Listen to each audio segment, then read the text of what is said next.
తండ్రి దేవునికి నా హృదయపూర్వక నిండు కృతజ్ఞతాస్తుతులు చెల్లిస్తూ వీధం వారి ప్రీకుటము ఏర్పాటు చేసుకున్న ఈ యొక్క కృతజ్ఞత పూర్వకు చేసిన స్త్రీలందరికీ అలాగే గ్రామస్తులందరికీ కూడా ప్రభువు యేసు క్రీస్తు నామమున శుభాకాంక్షలు తెలియజేస్తూ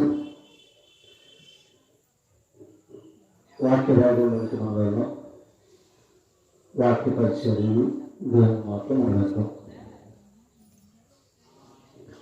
ఘనమైన తండ్రి, సర్వోన్నతుడ సర్వశక్తిమంతుడైన దేవ, నీకే స్తోత్రాలు. మా పట్ల మీరు చూపిన కృప అపారమైనది. మీ మాటలు వినడానికి, మా జీవితాలు సరిదిద్దుకోవడానికి మాకు అనుగ్రహించిన ఈ గొప్ప సమయం బట్టి స్తోత్రాలు. అయ్యా, ఈ సమయం చూడని లోకంలో అనేక గురించి వారు ఉన్నారు తండ్రి. మమ్మల్ని మీ కృప వల్ల కరుణించి కాపాడి నాయన సజీవులుగా చేర్చినందుకు స్తోత్రాలు. ఈ గ్రామాన్ని దీవించి ఈ కుటుంబం ఏర్పాటు చేసుకుని ఈ కార్యక్రమంలో ఈరోజు మేము నేర్చుకోబోతున్న మీ జ్ఞానాన్ని మా అందరి హృదయాల్లో వాటిని నింపండి ప్రభు. ఈ మాటలు బోధిస్తుండగా ఈ పాత్రను స్వాధీనపరచుకోండి. ఎన్నో విలువైన సంగతులు నేర్చుకోవడానికి మీ ఆత్మ సహకారం దయచేయమని యేసు క్రీస్తు వారి పరిశుద్ధ నామమున ప్రార్థించి వేడుకొంచున్న మా ప్రియ పరలోకపు తండ్రి. ప్రభు నామమున అందరికీ మరొకసారి ప్రత్యేకంగా తెలియజేస్తూ సమయం చాలా విలువైన కనుక మనం సమయం త్వరగా సద్వినియోగం చేసుకున్నాం. మరి దేవుని గురించిన సంగతులు వినటం అనేది మొదట అది గొప్ప భాగ్యం. దాన్ని సంపాదించుకోవటం, లేదా అధికారాలు సంపాదించుకోవటం, లేదా ఉద్యోగాలు సంపాదించుకోవటం, లోకంలో ఎన్ని విలువకరమైన విషయాలు ఉన్నా అవి సంపాదించటం కంటే ఈ సమస్తం కలుగు చేసిన దేవుని మాట సంపాదించటం అంతకంటే మరొకటి. అయితే ఈ మాటలు మన జీవితం ఎంతో ఉపయోగపడేవి. మనిషి నమ్మినవాడు చెడిపోవడం కానీ దేవుడు నమ్మినవాడు ఎన్నడూ చెడిపోలేదు. అంటే మనం బాగు చేసే మాటలే దేవుడు తన గ్రంథంలో మన కొరకు వ్రాయించాడు.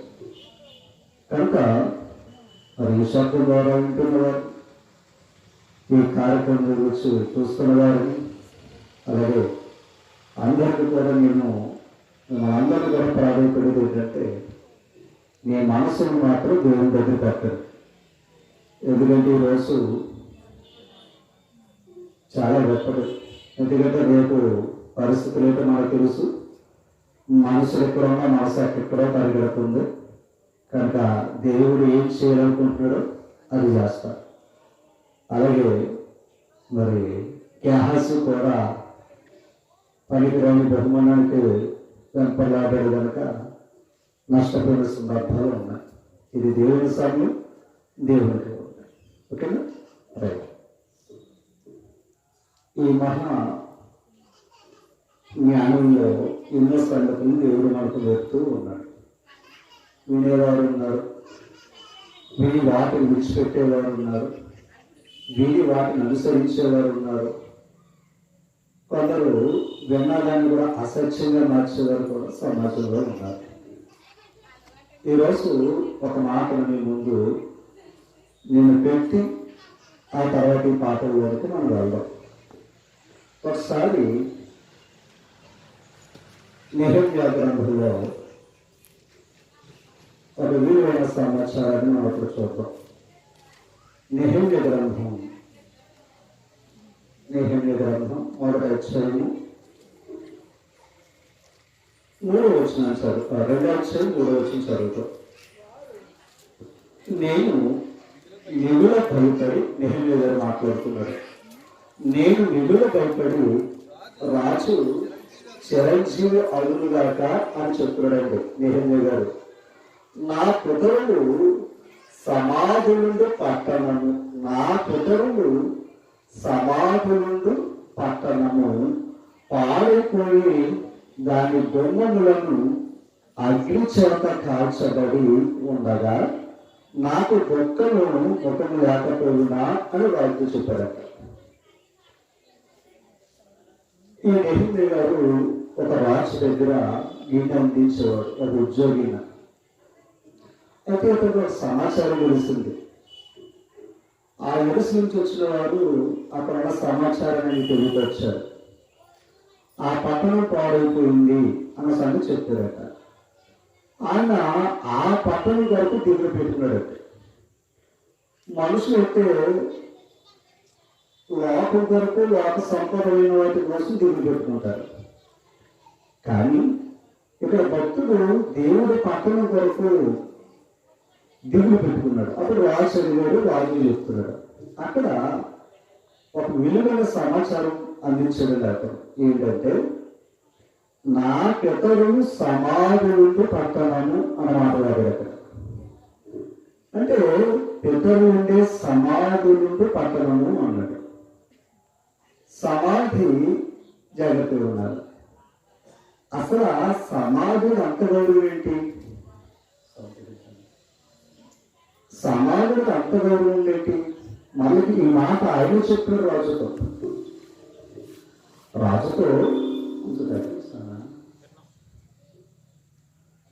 సమాధి నుండి పట్టణము అన్నాడండి యెరూషలేము. ఈరోజు సమాధులు కూడా చాలా విలువిస్తుంది లోకం, క్రైస్తవ లోకం ముఖ్యంగా. అయితే వాటి దైవ గ్రహంలో ఏమని మనకి బోధిస్తుందన్నది మనం ఈరోజు కొన్ని విషయాలు నేర్చుకోబోతున్నాం. ఓకేనా తల్లి? కనుక అందరూ కూడా మనసు పెట్టండి.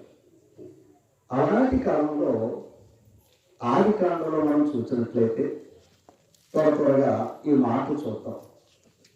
ఆది కాండం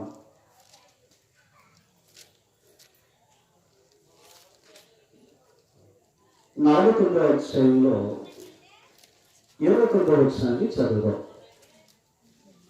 తరువాత అతడు వారికి ఆజ్ఞాపించు ఇట్లని, ఎవరో యాకోబు. ఓకేనా?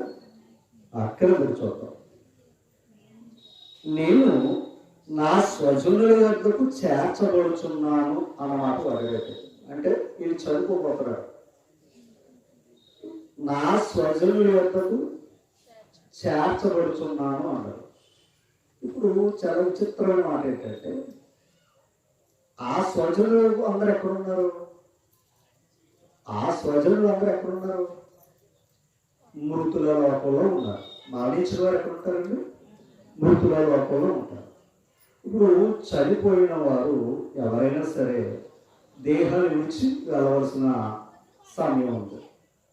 అయితే ఇక్కడ ఆనాటి కాలంలో అబ్రహాం నుంచి వచ్చిన ప్రతి ఒక్కరు కూడా కానానులోనే మమ్మల్ని పాతి పెట్టండి అని కోరారట. ఆ దేశంలోనే మమ్మల్ని పాతి పెట్టండి అని కోరారట. ఎవరు? అబ్రహాము, తర్వాత ఆయన కుమారులు వగేర. తర్వాత ఎందుకు కోరారు అంటే, అక్కడ దేవుడు వాగ్దానం చేస్తున్న దేశం అది. ఏది ఏది? కానాను దేశం. ఆ కానాను దేశం దేవుడు వాగ్దానం చేసిన దేశం. అందుకని ఇక్కడ మేము ఖచ్చితంగా మా జీవితాలు ఇక్కడే ముగించాలని వారి ఉద్దేశాలు కలిగి ఉండేవారు. అలాంటి కాలంలో ఆ పితరులు చనిపోయిన అబ్రహామైనా, ఇస్సాకైనా, ఇలా ఎవరి పితరులు చనిపోయినా ఆ స్థలంలోని వారిని సమాధి చేయడం అనేది జరిగింది. ఇక్కడ మనం ఒక విషయాన్ని ఆలోచన చేస్తే, అదే ఆది కాండం 25వ వచనం, 50 అధ్యాయం 24వ వచనం చదువుదాం. యోసేపు తన సహోదరులను చూచి, ఎవరందరి మాట? యోసేపు గారు, అబ్రహాం గారు, యాకోబు గారు కుమారుడు. ఆయన కూడా ముగింపు దశలో చెప్తున్న మాట, నేను చనిపోతున్నాను. దేవుడు నిశ్చయముగా దేవుడు నిశ్చయముగా మిమ్మల్ని చూడవచ్చి ఈ దేశంలో నుండి తాను అబ్రహాము, ఇస్సాకు, యాకోబులతో ప్రమాణం చేసి ఇచ్చిన దేశములకు ఆ దేశం ఏంటి? కానాడు దేశానికి మరలా అక్కడ తీసుకువెళ్తాడన్నమాట చెప్తున్నాడు యోసేపు తర్వాత. మరియు యోసేపు దేవుడు నిశ్చయముగా మిమ్మును చూడవచ్చు. అప్పుడు ఇది అండర్లైన్ చేసుకోవాలి. అప్పుడు మీరు నా ఎముకలను ఎక్కడ నుండి తీసుకుని పోవాలని చెప్పి, అంటే నేను చనిపోయిన తర్వాత నా ఎముకలు ఎక్కడ తీసుకోవాలంటాడు ఆయన? కానాడు దేశానికి. ఇప్పుడు జరుగుతున్న సమాచారం ఎక్కడ తెలుసా? ఐగుప్తులో సమాచారం. ఐగుప్తు దేశంలో చెప్తున్న సమాచారం. మీరు వెళ్ళిన తర్వాత మీతో పాటు నా ఎముకలు, గమనించాలి, నా ఎముకలు కూడా ఏం చేయమన్నాడు ఆయన? తీసుకుని పోవుడి అనే మాట చెప్పాడు అక్కడ. ఇది పెద్దల యొక్క విధానం. అంటే విధానం ఇది అంటే పెద్దల యొక్క ఆలోచన. ఎందుకు అంటే వారికి ఒక ఆలోచన ఉంటుంది. యోహాను సువార్త 11వ అధ్యాయం. ఇక్కడ లాజరు గారు మరణించిన సందర్భం అన్నమాట ఇది. మార్త మాట్లాడుతుంది. 24వ వచనం, 11:24. మార్త ఆయనకు అంచెదినమున పునరుత్థానమందు లేచునని, ఎవరో లాజరు అన్నమాట. జాగ్రత్తగా, లాజరు గారు చనిపోయారు, సమాధి చేయడం జరిగింది, 4 రోజులు అవుతుంది. ఇప్పుడు ఆయన తిరిగి లేస్తాడని చెప్తే ఆవిడేమనుకుంటుందంటే అంచెదినం అంటూ ఒక రోజు ఉంటుంది. ఆ అంచెదినమున ఆయన తిరిగి లేపబడతాడు అని ఈ మాట ఆవిడ చెప్తుంది యేసుప్రభు. అక్కడ మాట ఉంది కింద మాట, అందుకు యేసు పునరుత్థానమును ఆది, అంటే పునరుత్థానమును జీవము ఎవరు చెప్తున్నాడు? యేసుప్రభు. ఈ మాట విన్నారు. అంచెదినం ఏమవుతాడు అన్నాడు? లేపబడతాడు. ఆ లేపబడటమే పునరుత్థానము అని. ఇప్పుడు ఈ పితరులందరూ కూడా ఎప్పటికైనా మనం లేపబడతాం అని ఒక నమ్మకం ఉండండి వాళ్ళకి. ఓకేనా? ఈ పితరులందరూ కూడా వారి యొక్క జీవన విధానం ముగించినప్పుడు వారందరూ ఆశ ఏంటంటే ఎప్పటికైనా మనం తిరిగి లేచే రోజు ఒకటి ఉంది అని వారు నమ్మారు. అందుకే ఇందాక యెరూషలేము గురించి సమాధులుండు పట్టణం, మా పితరులు సమాధులుండు పట్టణం అనే మాట ఇందాక మనం చూసాం ఇందాక. అయితే ఇక్కడ కొన్ని సంగతులు ఇంకా కొన్ని క్లుప్తంగా మనం తెలుసుకుందాం ఈరోజు. మనసు పెట్టండి అమ్మ, సౌండ్ అయినా సరే ఎవరిని ఇబ్బంది పెట్టదు, తక్కువ పెట్టదు. ఓకేనా? మన ఆనందాలు కాదు, ఎదుటివారిని ఇబ్బంది పెడితే అది మనకు మంచిది, ఎదుటివారిని బాధ పెట్టుకోదు. ఏమో ఒకవేళ ఎవరైనా సౌండ్ ఇబ్బంది ఉంటే తెలియపరచు. ఓకేనా? కనుక దయచేసి దీన్ని గ్రహించండి, కొంత సహకరించండి. ఇక్కడ ఉన్నవారు అందరూ చుట్టాలాగా ఉండకలుసున్న పనివారు ఇక్కడ. ఓకే, కింద కదా. ఇక్కడ పితరులు అందరూ కూడా వారి యొక్క ఆలోచన ఏంటి? ఎప్పటికైనా తిరిగి లేచే రోజు ఒకటి ఉంది అని వారి యొక్క నమ్మకం. అందుకని దేవుడు వాగ్దానం చేసిన దేశంలోనే వారి జీవితాలు ముగించుకున్నారు, లేదా వారి దేహాలు అక్కడే భద్రపరుచుకున్నట్లుగా మనకు కనపడుతూ ఉంటాయి. రైట్. ఇక కొన్ని విషయాలు కొంచెం క్లుప్తంగా మనం వెళ్దాం. ఇంకొన్ని విషయాలు మనం మాట్లాడుకుంటాం. ఈరోజు చాలామంది ఆలోచన ఏంటంటే నరుడు చనిపోగానే పరలోకానికి వెళ్ళిపోతాడు అని అనుకుంటారండి చాలామంది, ముఖ్యంగా క్రైస్తవుల్లోనే. బాప్తిసం తీసుకుని చనిపోయిన నరుడు ఖచ్చితంగా ఎక్కడికి వెళ్ళిపోతాడు అనుకుంటున్నారు? పరలోకానికి వెళ్ళిపోతాడు అని వారి యొక్క ఆలోచనలు, బోధలు నేను వింటున్నాం. ఒకసారి యేసు ప్రభు వారు ఏం చెప్పారో ఒకసారి చూద్దాం. మాటలు తీసారా? 3వ అధ్యాయం, యోహాను సువార్త 3వ అధ్యాయం తీసారా అమ్మా? 13వ వచనాన్ని చదువుతాం. 13వ వచనాన్ని చదువుతాం. మరియు ఈ మాటలన్నారు, పరలోకము నుండి ఎవరా పరలోకం నుండి వచ్చినవాడు? యేసు ప్రభు. పరలోకం నుండి దిగి వచ్చిన వాడే, అనగా పరలోకములో ఉండు. అర్థం చేసుకోవాలి. పరలోకములో ఉండు మనిషి కుమారుడే తప్ప పరలోకమునకు ఎక్కిపోయిన వాడు ఎవ్వడు లేడని యేసు ప్రభు సాక్షించడి మాట. ఓకేనా? యేసు ప్రభు అంతటి వాడు చెప్పిన సాక్ష్యం ఏంటంటే పరలోకంలో ఎవ్వడు చేర్చలేదు, వెళ్ళలేదని యేసు ప్రభు చెప్పారు. చాలామంది భక్తులు, నీతిమంతులు అలా చనిపోగానే దేవుడి దగ్గరికి వెళ్ళిపోయారు అన్న ఆలోచన క్రైస్తవ విధానంలో ఉన్నాయి. అపోస్తుల కార్యాలు 2వ అధ్యాయం 34వ వచనం. దావీదు అంటే దావీదు అంత తోడు ఆయన ఎక్కడికి వెళ్ళారట? మరి దావీదేం సామాన్యుడా?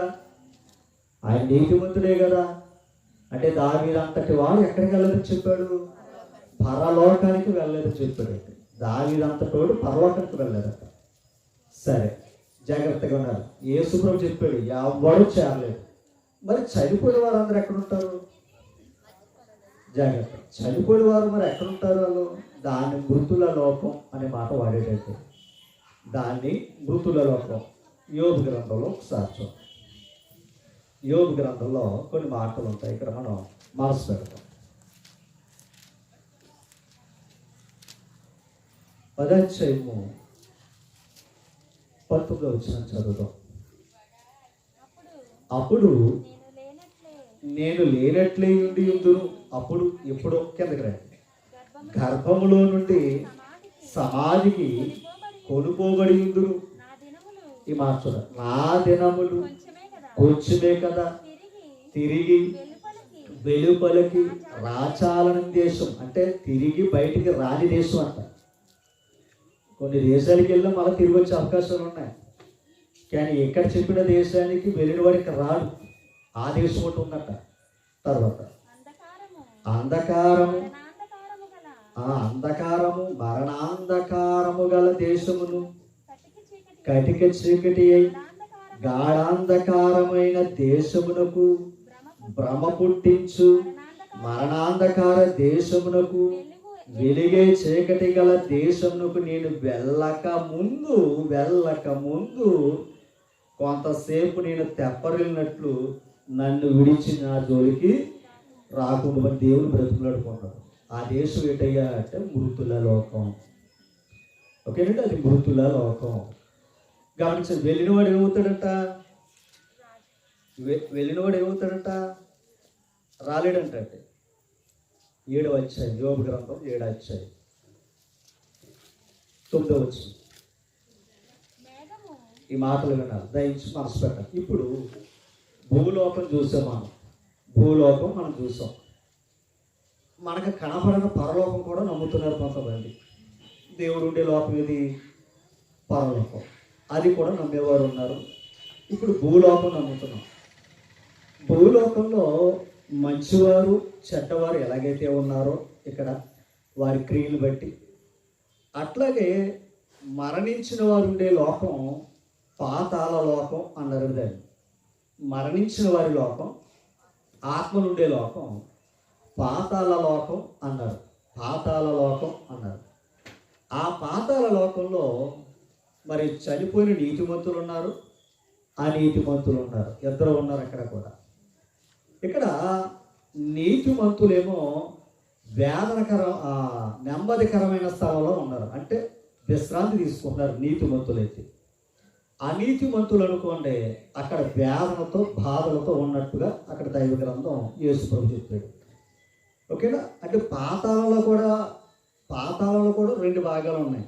అంటే ఎక్కడ వారు అక్కడ వెళ్ళడానికి లేదు, అక్కడ వారు ఇక్కడ రావడానికి లేదు. మధ్యలో ఏముందంట? అగాధం ఉందని చెప్తాడు. ఇప్పుడు పాతాళ లోకం ఉంది. అంటే చనిపోయిన వారు ఎక్కడికి వెళ్తారు? పాతాళం. నీతిమంతుడైనా అనీతిమంతుడైనా. తర్వాత ఇప్పుడు 9వ వచనం చూద్దాం.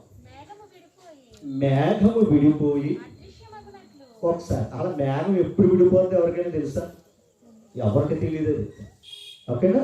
అలా కనబడుతుంటుంది, ఎప్పుడు విడిపోతుందో మనకి తెలియదు. అలా విడిపోయి అదృశ్యమగునట్లు పాతాళమునకు దిగిపోయిన వాడు మరి ఎప్పుడు రాడట. ఎక్కడికి వెళ్ళాడు? జాగ్రత్త, మళ్ళీ ఈ లోకానికి రాడు. విచిత్రం ఏంటంటే చనిపోయిన వాడు ఈ లోకానికి రాడు, పరలోకానికి వెళ్ళడు.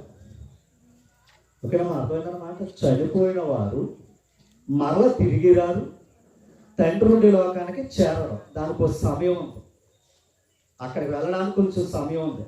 ఎక్కడికి రారు అని చెప్తున్నాడు ఇక్కడ. ఓకేనా, రైట్. ఇంకొక మాట చూపిస్తాను. 21 అధ్యాయం యోబు గ్రంథం, 21 అధ్యాయం 13వ వచనం. ఈ మాట, వారు శ్రేయస్సు కలిగి అంటే ఎలాగంటామా, అంటే శ్రేయస్సు అనే మాట అర్థం ఏంటి? ఏ బెంగలో ఉండవు. అవునా? ఒక్క క్షణములోనే. ఎంతసేపు వెళ్తారంట పాతాళానికి అమ్మా? ఒక్క క్షణం. నేను అడుగుతున్నా, మరణించడానికి ఎంతసేపు కావాలి? ఆ మరణించిన ఆత్మ పాతాళానికి ఎంతసేపు వెళ్తుందంట? ఎంతసేపు వెళ్తుందంట? ఒక్క క్షణంలో వెళ్తుందంట. ఇప్పుడు ఆ పాతాళానికి వెళ్ళిన వాడు మళ్ళీ తిరిగి రాడండి, ఎప్పటికే రాడు. అది దైవ మార్సమా, నా మాట కాదు. ఇంకా కొన్ని విషయాలు చెప్తాను నేను, ఇంకొన్ని విషయాలు చూపిస్తాను మీకు.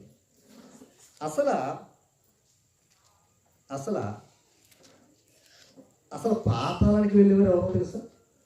ఒక మాట, అందరూ వెళ్తారు, కానీ అక్కడ బాధాకరమైన స్థలంలో ఉండేవారు ఎవరో తెలుసా? 9వ అధ్యాయం కీర్తన గ్రంథం 17వ వచనం చూసారా? దుష్టులను దేవుని మరుచు జనులందరూ ఎక్కడికి వెళ్ళిపోతారంట? ఎవరు వెళ్తున్నారంట?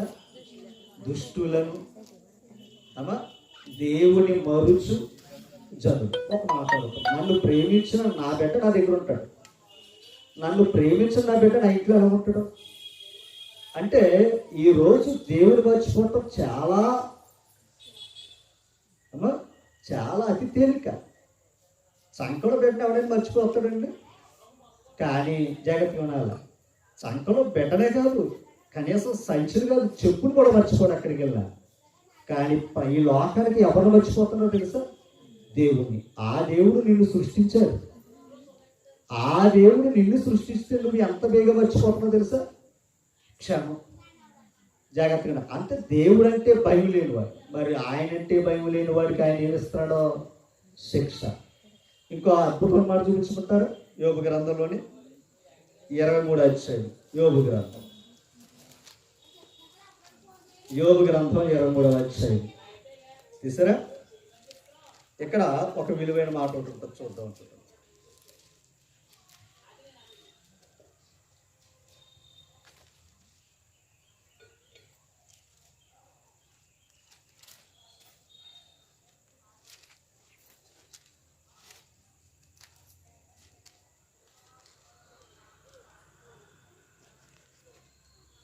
ఒక విలువైన మాట మనకు కనపడుతుంది.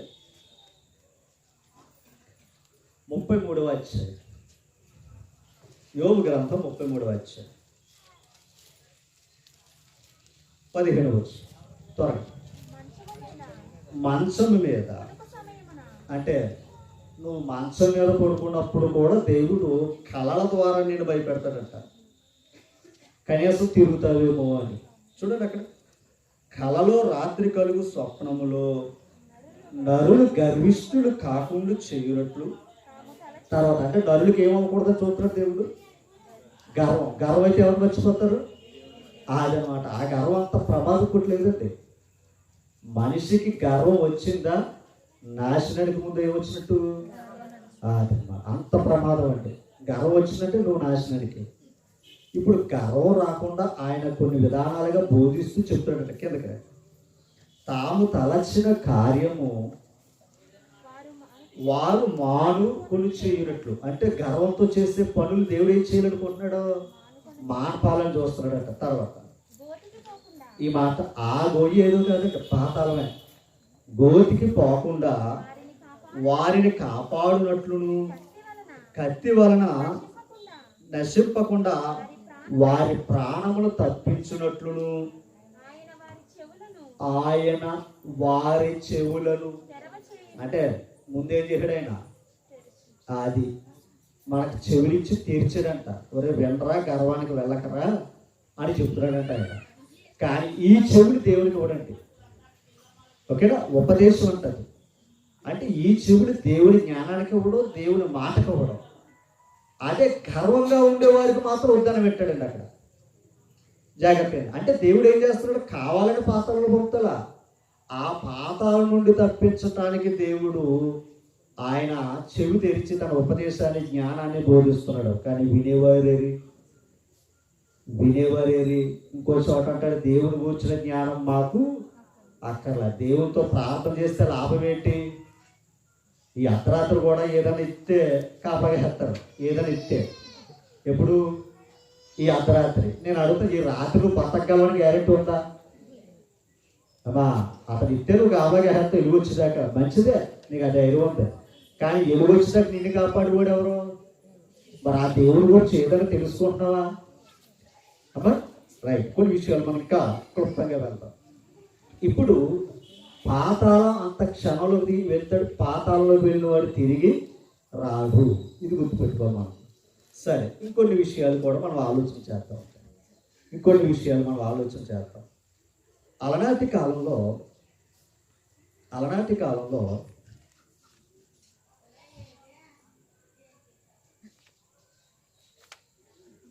ఒకసారి హెబ్రీ పత్రిక ఒకసారి వాక్యాన్ని చూద్దాం. హెబ్రీ పత్రిక 11వ అధ్యాయం ఒకసారి చూద్దాం. హెబ్రీ పత్రిక 11వ అధ్యాయం చూద్దాం. చూసారా? 5వ వచనాన్ని చదువుదాం. విశ్వాసమును బట్టి ఎవరో? హానోకు.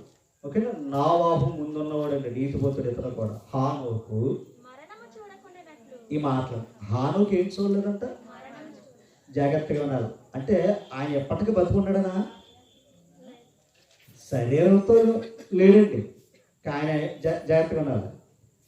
భక్తులు మరణాన్ని, భౌతికమైన మరణాన్ని నిద్రించెను అన్న మాట ఉంటుంది బైబిల్ గ్రంథంలో. వారు దాన్ని ఎలా ఎంచుకున్నారో? నిద్ర. అందుకే వారు చనిపోయిన తర్వాత నెమ్మదికరమైన స్థలాల్లో వారు ఉంటారు.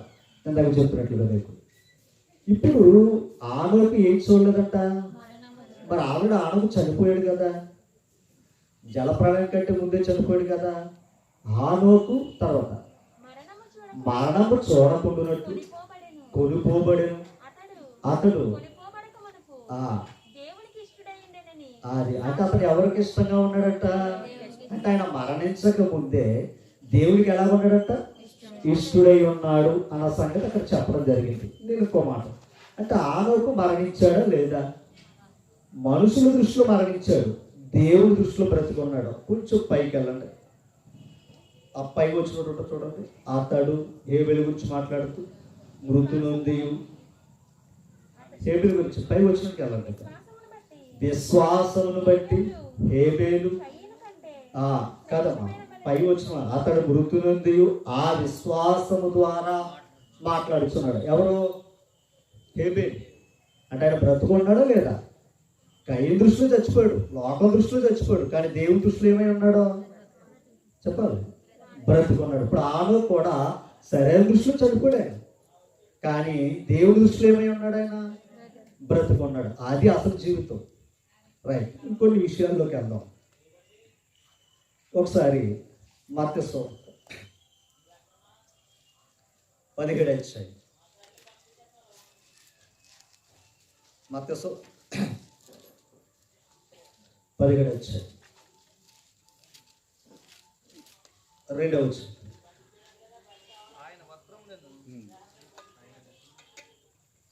చదువు. ఆయన వస్త్రములు ఒకసారి ఆయన వస్త్రములు వెలుగువలే యేసు ప్రభు. తెల్లని వాయిని దీన్ని రూపాంతరపు కొండ అని మాట్లాడతారండి. ఇక్కడ జరిగేది ఏంటంటే రూపాంతరపు కొండ. యేసు ప్రభు రూపాంతరం చెందిన స్థలం అది. కిందకి. ఇదిగో మోషేయు ఏలియాయు వారికి కనబడి ఆయనతో మాట్లాడారట. ఎవరెవరో? మోషే గారు, ఏలియా గారు. జాగ్రత్తగా వినాలి ఈ మాట. మోషే గారు, ఏలియా గారు. ఎవరు కనపడ్డారో? పేతురుకి, యోహానుకి శిష్యులు కనపడ్డారట. ఈ సంగతి వారి జ్ఞాపకం చేస్తూ మాట్లాడతారు ప్రభుత్వం. సరే, ఒకసారి హానోకు మరణం చూడలేదు అన్న మాట కొందరు ఎలాగైతే అంటే మరణం చూడకుండా వెళ్ళిపోతారు అన్నట్లుగా, ఇప్పుడు ఏలియా విషయంలో కూడా అలాగ ఉంటుందంట. ఏలియా కూడా ఏమయ్యాడు తెలుసా? రాజుల 2వ గ్రంథం 307 పేజీ 2వ అధ్యాయము 11వ వచనం. వారు ఇంకా వెలుచు ఇదిగో అగ్ని రథములు, అగ్ని గుర్రములు కనబడి, అగ్ని రథములు, అగ్ని గుర్రములు కనబడి వీరిద్దరిని వేరు చేశాను. ఎవరిని? ఏలియా గారిని, ఎలీషా గారిని. ఆ తర్వాత అప్పుడు ఏలియా సుడిగాలి చేత ఆకాశమునకు ఆరోహణం అయిపోయాడంట. ఎక్కడికి వెళ్ళాడు ఆయన? ఇప్పుడు అగ్ని రథాలు, అగ్ని గుర్రాలు చేంజ్ చేస్తే సెపరేట్ చేస్తున్నాయి, అంతేనా? రైట్. ఇంతగా ఆ అగ్ని రథాలు ఏంటి? 6వ అధ్యాయం ప్రక్కనే 17వ వచనం. పక్కనే 6వ అధ్యాయం 17వ వచనం. యెహోవా వీడు చూచున్నట్లు దయచేసి ఎలీషా తనతో ఉన్నవాడితో దేవుడు అతని గురించి ప్రార్థన చేస్తున్నాడు. ఎందుకంటే శత్రువులు వచ్చేస్తున్నారు, మన చుట్టూ ఎవరున్నాడు వీడికి తెలియదు. దేవుడిని ప్రార్థిస్తున్నాడు. వీడు కన్నులు తెరుచున్నట్లు ఎలీషా ప్రార్థన చేయగా యెహోవా ఆ పనివాడి కళ్ళు, అంటే ఆ పనివాడి కళ్ళు ఏం చేశాడు? తెరిచాడంటే.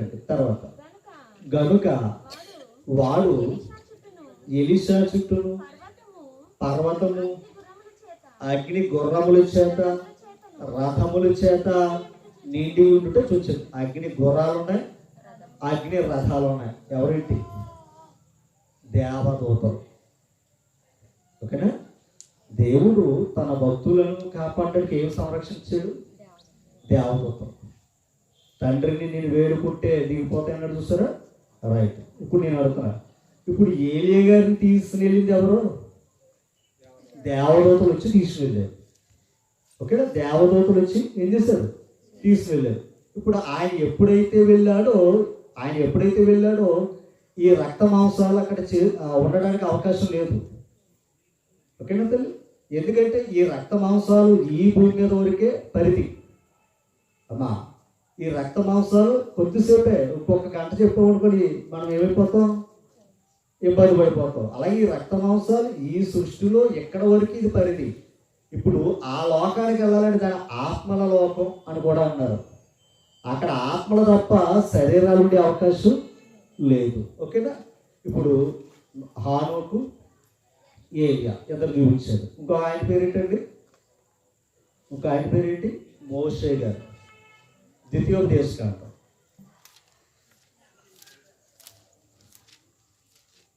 34వ అధ్యాయం. ద్వితీయోపదేశకాండం 34వ అధ్యాయం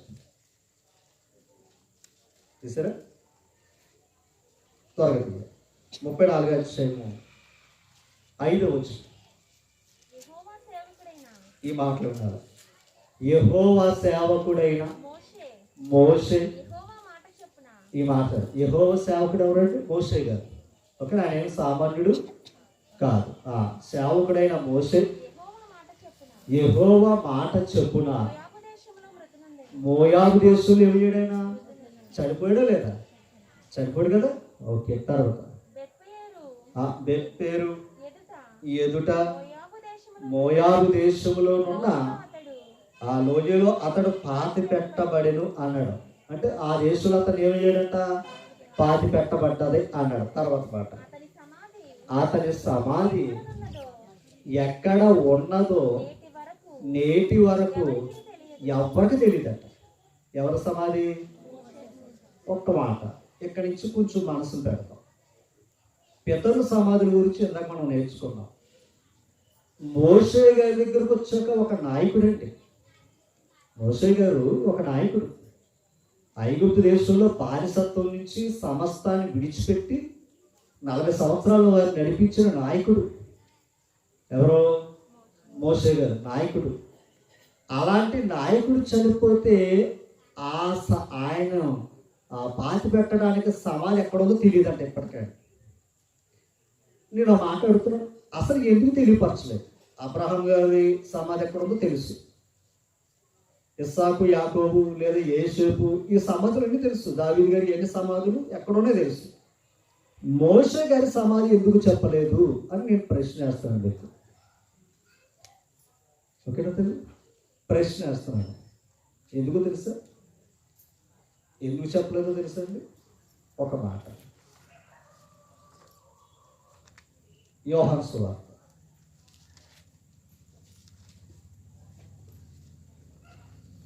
9వ అధ్యాయం. యోహాను సువార్త 9వ అధ్యాయం 28వ వచనం. 28వ వచనం చదువు. అందుకు వారు, అక్కడ ఆయన పుట్టి గుడ్డువాడిని బాగు చేశాడు. అతను అడుగుతున్నారు అక్కడ ఉన్న శాస్త్రుల పరిచయం, నేను బాగు చేసినాడు ఎవరు అని. అప్పుడు మీరు అతనికి శిష్యులు అవుతారా అని అడిగాడు. నువ్వు అతనికి శిష్యుడు కానీ మేము తర్వాత. అందుకు వారు, నీవు వాని శిష్యుడు అంటే యేసుప్రభు నువ్వు శిష్యుడు అవుతావేమో, కానీ మేము ఎవరు శిష్యులు అని చెప్పుకుంటున్నారు? అంటే ఇంచుమించు 1500 సంవత్సరాలు మోషేకి, క్రీస్తు ప్రభువుకి. ఎప్పటికి వారి గుండెలు ఎవరున్నారు? మోషే ఉన్నారు. మంచి పాట, మోషే గారు ఉన్నారు. మన జీవన విధానం ఏంటంటే కనిపించని దాన్ని నమ్మటం కంటే కనిపించేది భక్తి చేస్తారు. అది నరుడు యొక్క బలహీనతో మరి ఏంటో తెలియదు, కానీ కనిపించని దానికంటే కనిపించేదానికే భక్తి, దానికి భయపడతారు. ఒక మాట్లాడుతున్నారు. ఇప్పుడు వీళ్ళు ఏమంటారు తెలుసా? మేము ఎవరు శిష్యులు? రైటే. ఆ తర్వాత మాట కూడా చదవండి. అందుకు దేవుడు ఎవరితో మాట్లాడాడు? మోషేతో మాట్లాడాడు. అంటే దేవుడు మోషేతో మాట్లాడాడు కనుక మేము ఎవరు శిష్యులు అన్నారు? మోషే శిష్యులు అన్నారు. మరి అంతే కదా. అంటే మోషే శిష్యులు అన్న మాట ఎప్పటికీ గుండెలో ఉందా లేదా? ఉందా లేదా? ఉంది. ఇప్పుడు 5వ అధ్యాయం ప్రక్కనే 45వ వచనం చదవండి. 5వ అధ్యాయం 45వ వచనం చదవండి ఒకసారి. యేసుప్రభు అంటాడు, మీరు ఆశ్రయించుచున్న మోషే మీ మీద ఎవరు?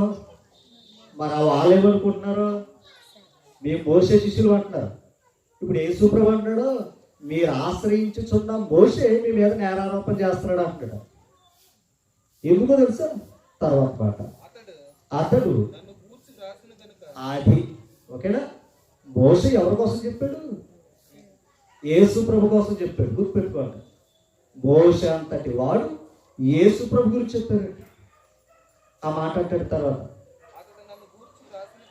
అతడు నన్ను గూర్చి వ్రాసెను గనుక మీరు మోషే నమ్మినట్టయినను. అంటే మోషే నమ్మినట్టే నన్నైనా నమ్మాలి.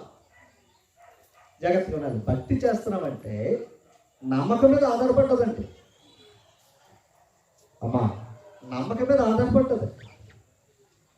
భక్తి నమ్మకం మీద ఆధారపడి ఉంటుంది. గుర్తుపెట్టుకోండి. కాపురమైనంతే, జీవితాలైనంతే నమ్మకం అంత అవసరం. కిందకి అంటే ఇప్పుడు మోషే నమ్మటం అంటే జాగ్రత్త కాదు. మోషే గారు నమ్మటం అంటే ఎదురుగా రూపాలు చూసి నమ్మటం కాదు. ఓకేనా తల్లి? ఇప్పుడు మోషే గారు రాసిన లేఖనాలు నమ్మాలి. ఇప్పుడు నేను అడుగుతున్నా, మోషే ఉన్నాడు మన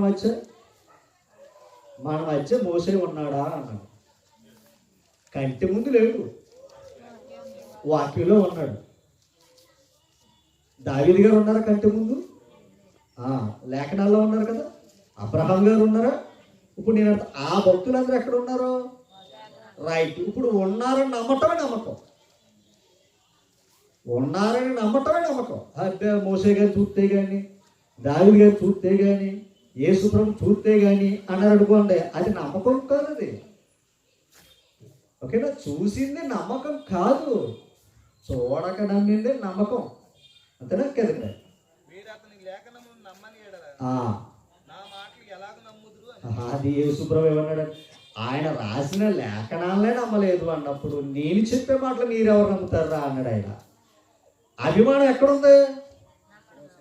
మోషే మీద ఉంది, కానీ రాసిన లేఖనం మీద లేదు. ఈరోజు కూడా క్రైస్తవ సమూహాల్లో కూడా లేఖనాలు ఎవరు నమ్ముతలేదండి, సేవకులు నమ్ముతున్నారంటే. ఈరోజు సేవకుడి మీద ఉన్న నమ్మకం వాక్యం మీద లేదు. ఇప్పుడు ఏ సేవకుడైనా ఎవరి కోసం చెప్పాలి? యేసు ప్రభు కోసమే చెప్పాలి. మోషే ఎవరి కోసం చెప్పాడు? అబ్రహాం ఎవరి కోసం చెప్పాడు కదా? ఇప్పుడు మాలాంటి సేవకులు అందరూ ఎవరి కోసం చెప్పాలి? యేసు ప్రభు కోసం చెప్పాలి. గుర్తుపెట్టుకోండి, యేసు ప్రభు కోసం చెప్పడం అంటే మీకు చెప్తలేదా అని అనుకోవచ్చు. చెబుతున్నారో లేదో మీకు చూపిస్తాను. రైట్, ఒకటి మీకు అర్థమైంది. ఇప్పుడు చెప్పి ఒకసారి, ఇప్పుడు మోషే గారి సమాధి కనపడకుండా ఎందుకు చేశాడు తెలుసా? మోషే గారి సమాధి కనపడకుండా ఎందుకు చేశాడు తెలుసా? నేను అడుగుతున్నాను. యేసు ప్రభు యొక్క చనిపోయి తిరిగి లేచిన సమాధి ఖాళీగా ఉన్న సమాధిని వదులుతలేదు మన వాళ్ళు. మన ఆదివారం అంతా ఏం చేశారు మన వాళ్ళు? మన ఆదివారం అంతా మన వాళ్ళు ఏం చేశారు? అందులో ఎవరైనా ఉన్నారా? వాస్తవంగా చెప్పండి.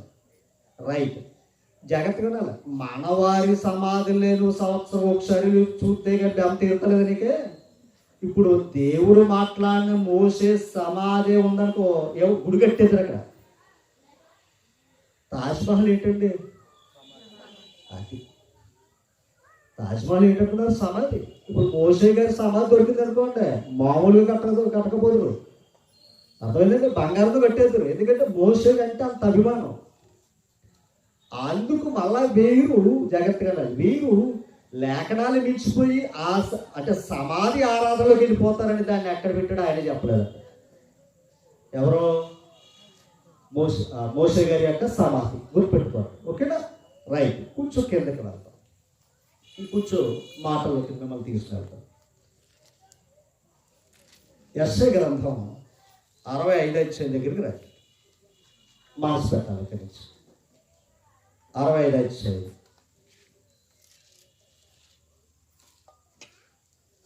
తీసారా? 4వ వచనం చదవండి. వారు సమాధులలో కూర్చుండు రహస్య స్థలములలో.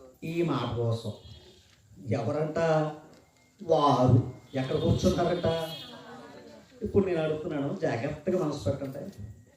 మనసు పెట్టండి. సమాధుల్లో కూర్చున్నారంట కొందరు. కూర్చుని ఏం చేస్తున్నారు చూడండి. రహస్య స్థలములలో ప్రవేశించి. అర్థమైందా మీకు? రహస్య స్థలం. ఇప్పుడు నేను అడుగుతున్నా, అది ఎలాంటి స్థలం? ఇది నిర్మాణం స్థలం. నేను అడుగుతున్నా, ఊరి చివరు ఉంటే దాన్ని దాటడానికే భయం వేస్తుంది మనకి. అవునడం కదంటారా? ఏది? ఆ శ్మశానం. అవునడం కదంటారా? వాస్తవం ఒప్పుకుందాం. అంటే ఖచ్చితంగా ఒక భయంకరంగా ఉంటుంది సహజంగా. ఇప్పుడు కొందరు ఎక్కడ కూర్చున్నారంట? అమ్మా, సమాధులు కూర్చున్నారంట. ఆ తర్వాత చూడండి, ప్రవేశించచ్చు. అదేంటంటే తప్ప అంటే అది హేయమైనది. దేవుడు చెప్పింది. నీ శరీరానికి ఏది మంచిదో చెప్పాడు, నీ శరీరానికి ఏది చెడ్డదో చెప్పాడు. అది నీ ఇష్టం. ఓకేనండి? తర్వాత అసహ్య పాకములు ఈ మాటలు వారి పాత్రలో ఉన్నవి. 5వ వచనం. వారు వారు మా దాపునకు రావద్దు. ఎక్కడ? సమాధుల మీద కూర్చున్న వారు మా దాపునకు రావద్దు. ఎడముగా ఉండుము. ఎడమగా దూరంగా ఉన్నాడు మాకు. మీకంటే మేము పరిశుద్ధులమని చెప్పుదు. ఎక్కడ ఉన్నవాళ్ళండి? సమాధులు ఉన్న వాళ్ళు ఏం చెప్పుకుంటారట? పరిశుద్ధులు అని చెప్పుకుంటారట. ఒక మాట, మత్తయి సువార్త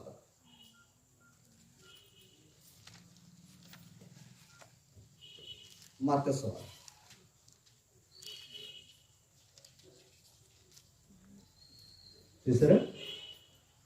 8వ అధ్యాయం 28వ వచనం. 8వ అధ్యాయం 28వ వచనం. ఆయన అద్దరినున్న యేసు ప్రభు ఈ మాట్లాడారు. ఎవరు పట్టారంట? దెయ్యములు పట్టిన 2 మనుషులు ఎక్కడ ఉన్నారంట? వాళ్ళు ఎందుకు ఉన్నారండి? అక్కడ ఎవరు ఉండడు. అర్థమైందండి? అంటే ఇప్పుడు సమాధులు అంటే ఏంటి ఇక్కడ చెప్తున్నాడు? దెయ్యాలు ఉండేవి, అపవిత్రమైన ఉండేవి. అదే కదా మాట్లాడతా అమ్మా. అంటే ఇప్పుడు జాగ్రత్త. ఎలాంటి వారు ఎక్కడ కూర్చున్నారు? అక్కడ కూర్చుని ఎలాంటి ఫీల్ అవుతున్నారు? మేము పవిత్రులు, పరిశుద్ధులు, మమ్మల్ని దూరంగా మీరు దూరంగా ఉండని చెప్తున్నారంట. ఆ కాలంలోనే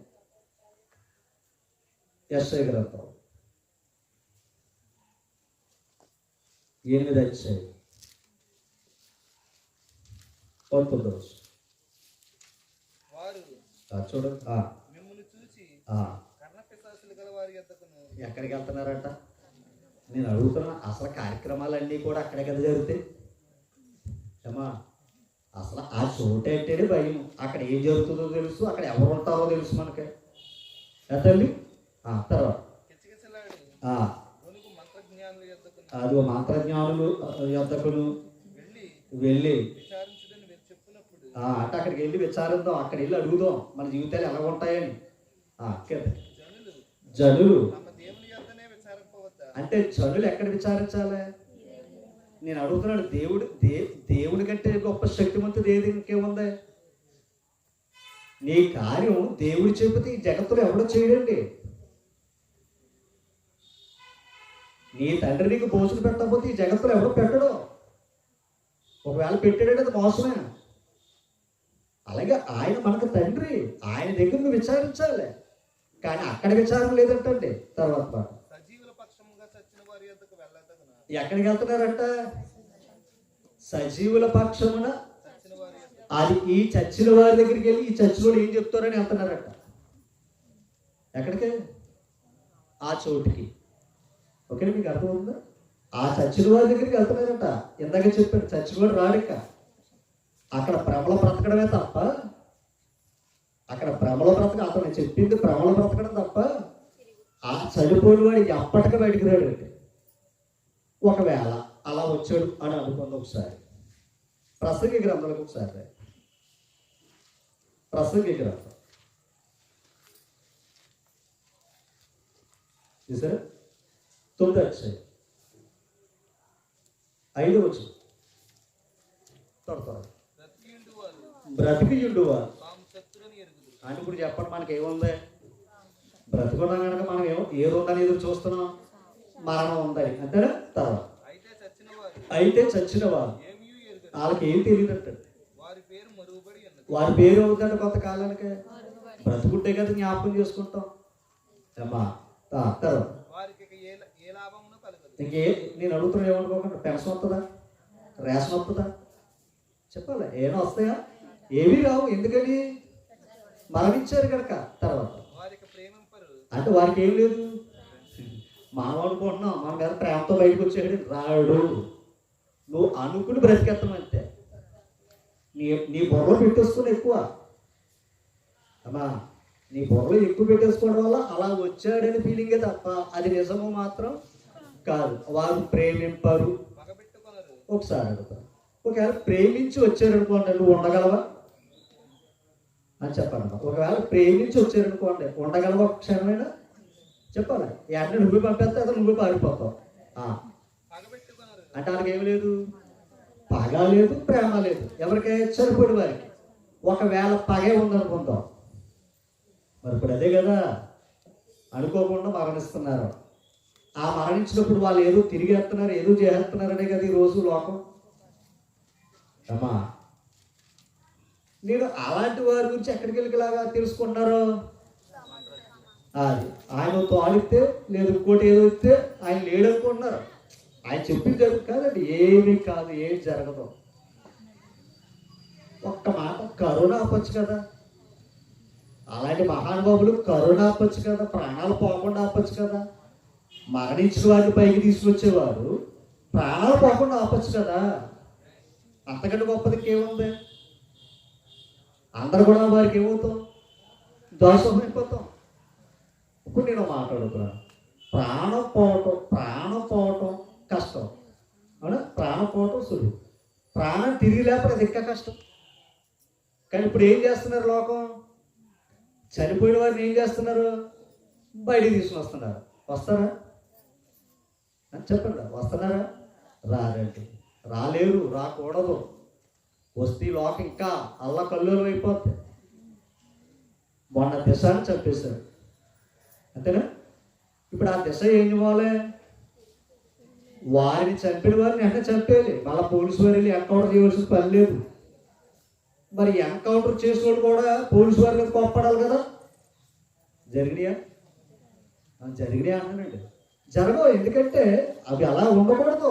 దేవుడు ఎలా అన్నాడు? ప్రేమించారు, పగబట్టుకున్నారు, తర్వాత అసూయ లేదు. ఎక్కడున్నా చెప్పే, ఎక్కడున్నా చెప్పి ఈ రోగం ఏది? అసూయ. అక్కడికి వెళ్తే ఏమి లేదు. నీకు చిన్న సమాధి చేసేది, నా పెద్ద సమాధి చేసేది, నేను నీ పక్కన ఉంటాను, ఈ గొడవ ఉంటుంది. అక్కడ ఎక్కడ దెబ్బలాంటది? ఎక్కడ అది? అక్కడ ఏమి లేదు, అంతా ఉంటే అక్కడ అని కిందకి.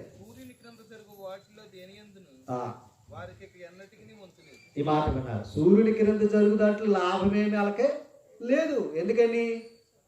లేదు కనుక. లేనప్పుడు ఎలాగొస్తుంది? అందుకు వారు ప్రేమ లేదు, పగ లేదు, అసూయ లేదు. ఎక్కడ ఉన్నది చెప్పు ఉన్నాయి మనకి. ప్రేమ ఉంది, పగ ఉంది, అసూయ ఉంది. ఎక్కడ ఉన్నది చెప్పు. మనం లేవనుకోండి, అవి లేవు. ఒక విషయాన్ని చూపిస్తారు. అందుకే ఆనాటి కాలంలో కూడా సమాధి మీద కూర్చుని కూడా ఇలాంటి కార్యక్రమాలు చేస్తున్న వారు కూడా ఉన్నారట. ఇంకో మాట చూపిస్తారు.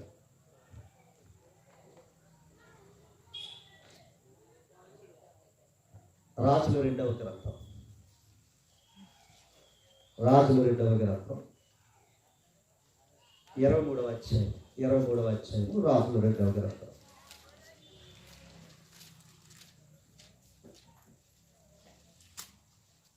చూసారా? అక్కడ ఆనాటి కాలంలో రాజ్యం చెడిపోయిందండి. సరైన రాజు లేక. ఓకేనండి? సరైన రాజు లేకపోతే రాజ్యాలు ఏమైపోతాయి? పాడైపోతాయండి. రాజు కూడా దేవుని మీద ఆనుకోవాలి. దావీదు గారు ఎవరి మీద ఆనుకున్నాడు చెప్పండి? దేవుడే. నా దేవుడు, ఆయన నా సమస్తము, ఆయన నా కోట, ఆయన నాకు తోడు, ఇవన్నీ దేవుడి మీద పెట్టి కూడా ఆయన. అందుకే 40 సంవత్సరాలు ఆయన వీరుడి కింద బ్రతికాడు. ఎవరో? దావీదు గారు. తర్వాత కాలంలో కొందరు దాన్ని అంటే దేవుడి గౌరవాన్ని పాడు చేస్తున్నారు ఉన్నారట. మళ్ళీ సరిచేయటానికి కూడా కొంతమంది రాజులు వచ్చారు. అలాంటి కాలంలో ఒక మాట మీకు చూపిస్తాను చూడండి. దేవుడు ఉండవలసిన చోట లోకాన్ని తీసుకొచ్చేసారండి. అర్థం చేసుకోండి. దేవుడు ఉండవలసిన చోట ఏదొచ్చేసిందంట? లోకం. నేను ఒక్క మాట్లాడతాను. ఇప్పుడు ఈ హృదయాలు ఎవరు ఉండాలి? దేవుడు ఉండాలి. ఆ హృదయంలో దేవుంటేనే పగ ఉన్నట్టు, దేవుంటే స్వార్థం ఉన్నట్టు, దేవుంటే అసూయ ఉన్నట్టు. ఒకరి మీకు అర్థం? దెయ్యం అంటే ఏదండి అని అనకండి. దెయ్యం ఏంటయ్యా అంటే ఎదుటివాడిని పాడు చేసే మనసే దెయ్యం. ఎదుటివాడు బాగుండాలని కోరుకున్నది దేవుడి మనసు. ఓకేనా తల్లి? ఇప్పుడు నేను అడుగుతున్నా, ఈ చోటు ఎవరికి ఇవ్వాలి? దేవుడికి ఇవ్వాలి. ఇప్పుడు దేవుడికి ఇవ్వకుండా జాగ్రత్తగా ఉండాలి. దేవుడికి ఇవ్వకుండా అక్కడ దేవుడికి నచ్చని పెట్టామనుకోండి, ఆయనకి నచ్చదు. అలాంటి పరిస్థితి దేవుని ఆలయంలోనే దేవుడికి ఇష్టం కాని వస్తువులకు వచ్చినాయి అంట. అప్పుడు రాజు ఏం చేస్తాడయ్యా అంటే ఆ వస్తువులను కాల్చి, అండర్లైన్ చేసుకోవాలి, ఆ వస్తువులను కాల్చి, ఒకసారి అక్కడ మనసు పెట్టండి, 6వ వచనం. యెహోవా మందిరమునున్న అషేరాదేవి ప్రతిమను యెరూషలేము వెలుపలనున్న కిద్రోను వాగు దగ్గరకు తెప్పించి త్వరగా కిద్రోను వాగు ఒడ్డున దాన్ని కాల్చి రొక్కి పొడుము చేసి. అంటే అవన్నీ ఏం చేశాడు? కాల్చి పొడి చేసి తర్వాత ఆ పొడుమును సామాన్య జనుల సమాధి మీద చల్లింది. అది సామాన్య జనుల సమాధుల మీద చల్లింది. ఇది ఎంత దురదృష్టం! ఇది దాన్ని కాల్చటమే దురదృష్టం. ఆ కాల్చబడితే ఎక్కడ అడిగారు? చిన్న ఉదాహరణ. కొందరు వారి విధానం, నేను ఎవరిని కించపరుతాను సుమా, కొందరు చనిపోయినప్పుడు అస్థికలు ఉంటాయి. ఆ అస్థికలు కొందరు పవిత్ర గోదావరిలో వారు కలుపుతూ ఉంటారు. అంటే అక్కడ కలిస్తే వారి ఆత్మకు శాంతి, అది వారి లెక్క, అది వారి ఇష్టం. ఇప్పుడు నేను అడుగుతున్నా, అక్కడ కలిపితే ఆయన గౌరవం అవునంటారు కదంటారు. ఇప్పుడు అలాంటి అస్థికలు డ్రైనేజీలు కలిపితే ఏంటండి? అదన్నమాట. ఇప్పుడు జగత్ అక్కడ ఉన్న వస్తువులన్నీ కాల్చి ఆయన కోపం చల్లారక ఈ సమాధి మీద జల్లేటండి బూడిద. సమాధి గారి కోడి పెట్టెళ్తేనే తెచ్చుకున్నాం తెలుసా మీకు? అమ్మా చనిపోయిన తర్వాత కోడి పెట్టిన వెళ్తారు ఏదో అని. ఆ కోడి పెట్టిన ఎవడో ఎత్తుతాడు తెలుసా మీకు? ఎందుకని? అంటే అక్కడ నిమ్మకాయ తేడా ఏం తేడా అక్కడ అక్కడ మీకు చెప్తున్నాడు తెలుసు. అక్కడ ఏ వస్తువు తేడా ఆ ఊరికి వస్తారు. ఇప్పుడు ఆ పొడి దేని మీద చల్లారు అమ్మా? అంటే అంత కీడు సమాధి అని మాట అర్థం. తర్వాత కాలంలో కొన్ని విషయాలు చూద్దాం. 16 వచ్చి పక్కనే యేషయా త్వరగా అచ్చట పర్వతమందున్న సమాధులను చూచి కొందరిని పంపి సమాధిలోనున్న శైల్యములు తెచ్చి, ఓకేనా? అంటే సమాధిలో ఉన్న ఏం తెచ్చారట? శవాలను తెచ్చి, అవునండి, శల్యములు తెచ్చి ఏం చేశారు తెలుసా? ఆ బలిపీఠం కాల్చేశారంట ఆయన. ఎవరో యోషియా రాజు. ఎందుకు కాల్చాడు తెలుసా? దైవానికి ఎలా నడుచుకున్నారు వాళ్ళు? అంటే కించపరిచేది ఏంటో తెలుసా? సమాధి. ఇందాక అక్కడ ఉన్న వస్తువులు కాల్చి దేని మీద వేశాడు? సమాధి. ఎక్కడ ఏం చేశాడు? సమాధిలో ఉన్న ఆ శల్యముని తెచ్చి బలిపీఠం మీద ఏం చేశాడు? కాల్చాడట. నీకు అర్థమైందా? అంటే ప్రతి బలి చూస్తే సమాధిని పాడు చేయటం కూడా వారి విలువను అగౌరవం చేసినట్టు, ఓకేనా? ఇప్పుడు సమాధిలో ఉండి భక్తి చేసేవారు కూడా ఎవరు? ఎందాక చూపించండి మీకు. ఎవరు అంటే జ్ఞానం ఎరిగిన వారా? దైవానికి వ్యతిరేకులా అమ్మా? దేవుడికి నచ్చేవారా? దేవుడికి వ్యతిరేకులా అంటున్నాను నేను. రైట్, సరే. ఈ కొన్ని విషయాలు మీరు గుర్తుపెట్టుకోవాలి. ఇక ఈ లోకం ఇంకొక మాట మీకు చూపించి నేను క్లుప్తంగా ముగించడానికే ముందుకు వెళ్తాను.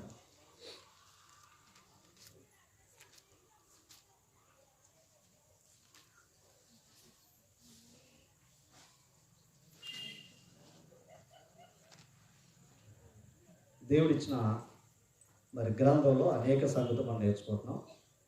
ఒకసారి యెహెజ్కేలు గ్రంథం ఒకసారి చేద్దాం.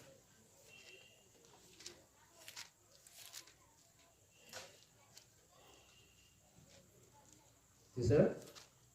యెహెజ్కేలు గ్రంథం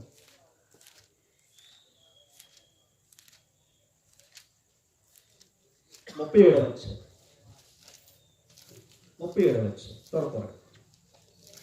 త్వరగా ఇక్కడ 11వ అధ్యాయం. అది ఎముకల లోయ అని ఉంటుంది. అక్కడ ఎముకల లోయ 37వ అధ్యాయం మొదటి నుంచి చదివితే, కానీ ఇక్కడ మనం కొన్ని ప్రాముఖ్య విషయాలు తీసుకోవాలి. అప్పుడు ఆయన నాతో ఇట్లా, నరపుత్రుడా, ఈ ఎముకలు ఇశ్రాయేలులందరినీ సూచించుచున్నవి. అంటే ఆ ఎముకలు ఎవరు చూపిస్తున్నాయి? అది అంటే శవాల్లాగా ఉన్నారు ఇశ్రాయేలు వారు. మీరు పాపముల చేతను అపరాధముల చేతను అదనమాట, ఓకేనా? అలా ఉన్నారట ఇశ్రాయేలు వారు కూడా. ఆ ఎముకలు అలా ఉన్నారట. తర్వాత వారు మన ఎముకలు ఎండిపోయినను, మన ఆశ విఫలములైనని ఇశ్రాయేలు వారు. తర్వాత 12వ కాబట్టి నేను చెప్పే విషయాన్ని వారికి చెప్పు అంటున్నాడు. తర్వాత ప్రభువు యెహోవా సెలవిచ్చినదేమనగా, నా ప్రజలారా, మీరున్న సమాధులను నేను తెరచేదను అన్నాడు. నేను అడుగుతున్న సమాధులు ఉన్నవారు లేవలసిన పని ఏంటి? ఇందాక మీకు ఒక విషయం చెప్పాను. చనిపోయిన వాడు ఎక్కడికి వెళ్తాడు? పాతాళానికి వెళ్తాడు. వెళ్ళోడు మళ్ళీ ఏమన్నాడు? తిరిగి రాడు. అవునంటారు కదంట, తిరిగి రాడు. ఇప్పుడు మళ్ళా సమాధిలోంచి తిరిగి లేవలసిన పనిటి ఇశ్రాయేలు వారికి, ఓకేనా? చనిపోయిన వాడు తిరిగి లేవలసిన పనిటండి. జీవితాన్ని సరిచేసుకుంటే సరిపోద్ది, కానీ మళ్ళా చనిపోయి తిరిగి లేచాడు అనుకోండి, ఇక మనుషులందరూ ఎలా ఉంటారు? ఇప్పుడు ఇంకో జనరేషన్ రాదు. అర్థమైందా? మన తాతలు ముత్తాతలు వీళ్ళందరూ కూడా ఏమవుతారు? ఇంకా అలా ఉంటానే ఉంటారు. గమనించాలి. ఇక్కడ చెప్పేది అంతరార్థం ఏంటంటే కిందకి సమాధిలో నుండి మిమ్మును బయటికి రప్పించి ఇశ్రాయేలు దేశంలోనికి తోడుకుని వచ్చేది. నా ప్రజలారా, నేను సమాధులను తెరిచి సమాధిలోనున్న మిమ్మును ఒకసారి సమాధిలోనున్న అంటే మీరు ఎక్కడున్నారని చెప్తున్నాడు? సమాధి. నేను అడుగుతున్నా జాగ్రత్తగా. ఇందాక ఒక మాట చదువుకున్నాం, కీర్తన గ్రంథం 103లో సమాధిలో నుండి నీ ప్రాణమును విమోచించుచున్నాడు అన్నాడు. అంటే సమాధిలో ఉన్నవాడు తిరిగి లేవలసిన పని ఏంటి? దాని అర్థం ఏంటంటే నరుడు భూమి మీద బ్రతికి పాపంతో ఉన్నవాడు దేవుని దృష్టిలో సమాధి. ఇప్పుడు పాపం వల్ల వచ్చే చేతము మరణించినవాడు ఎక్కడ ఉంటాడండి? అది దాని అంతరార్థం అది. ఇప్పుడు ఆ మరణంలో ఉన్న నీవు ఆ మరణాన్ని తప్పించటాన్ని నేను ఒక ఏర్పాటు చేయబోతున్నాను అని చెప్పాడు అన్నమాట. తర్వాత చూసుకోండి, తర్వాత మాట. సమాధులను తెరిచి ఓకేనా? సమాధిలో ఉన్న మిమ్మల్ని ఏం చేస్తున్నాడు ఆయన? బయటికి రప్పించగా నేను యెహోవానై ఉన్నానని మీరు తెలుసుకుంటారు. తర్వాత మీరు బ్రతుకున్నట్లు చూడండి, మీరు బ్రతుకున్నట్లు అంటే మీరు బ్రతకాలంటే ఏది ఇవ్వాలి? నా ఆత్మని ఇవ్వాలి. ఆ ఆత్మ ఏంటో చెప్పండి? పరిశుద్ధాత్ముడు. బాప్తిస్మం ఏంటంటే? బాప్తిస్మం ఏంటమ్మా? బాప్తిస్మం ద్వారా మనం ఏమయ్యాం? మరణించి సమాధి చేయబడి తిరిగి లేచాం. తిరిగి లేవగానే మనకి ఏమొచ్చింది? పరిశుద్ధాత్మ. ఇప్పుడు ఆత్మను బట్టి మనం ఏమయ్యాం? బ్రతికం. ఓకేనా? ఆ మాట చెప్పిన బాగుంది ఇక్కడ. అంతేగాని సమాధులు ఉన్నవారు బయటకు వస్తారని గురించి కాదండి. జాగ్రత్తగా వినాలి. ఇంకొంచెం లోపలికి వెళ్దాం. ఎస్ఐ గ్రంథం 26 అధ్యాయం 19వ వచనం త్వరగా. మృతులైన నీ వారు బ్రతుకుదురు, నా వారి శవములు నా వారి శవాలు ఏమవుతాయంట? సజీవం అవుతాయి అని చెప్పాడండి. ప్రవచనం ఇది, యేసు ప్రభు గురించి ప్రవచనం ఇది. ఓకేనా? ఒక్క మాట చూపిస్తాను చూడండి. ఒక మాట కొంచెం లోపలికి రావాలి.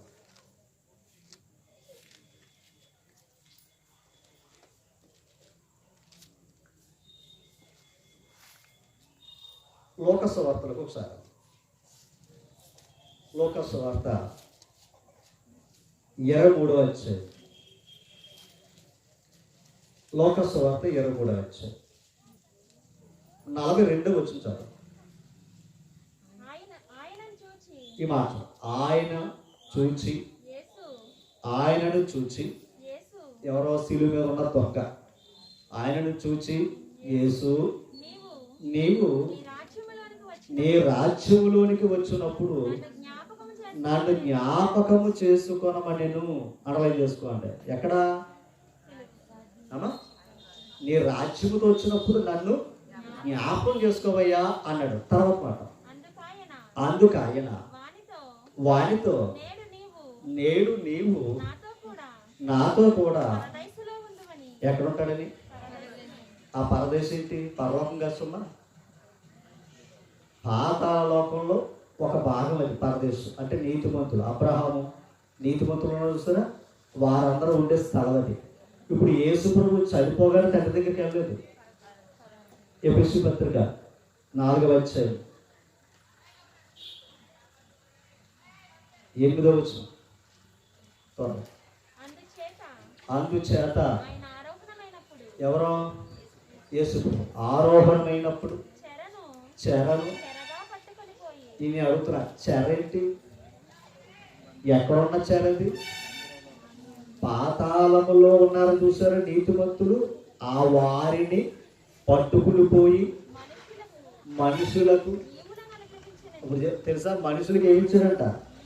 ఈవులను అనుగ్రహించాడు. తర్వాత మాట చెప్పబడి ఉన్నది, ఆరోహణం ఆయన అనగా ఆయన భూమి యొక్క ఎక్కడికి వెళ్ళాడంటే యేసు ప్రభు భూమి యొక్క క్రింది భాగములకు దిగిననియు అర్థం వస్తుందంట. ఒకసారి అంటే యేసుప్రభు ఎక్కడికి వెళ్ళాడు మరణించిన తర్వాత?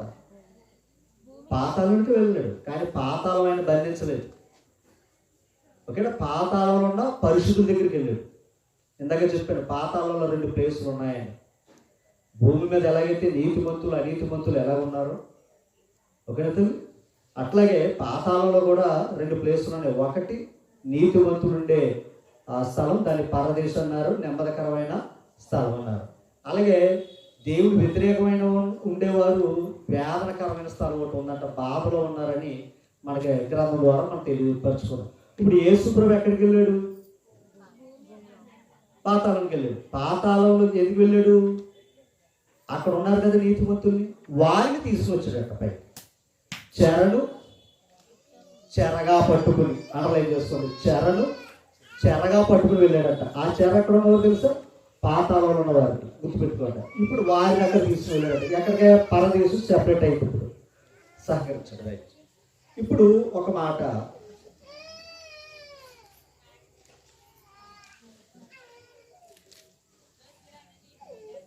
మత్తయి సువార్త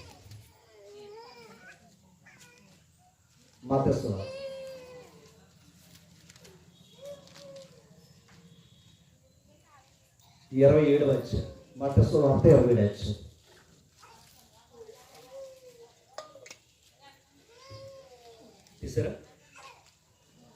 తీసారమ్మా?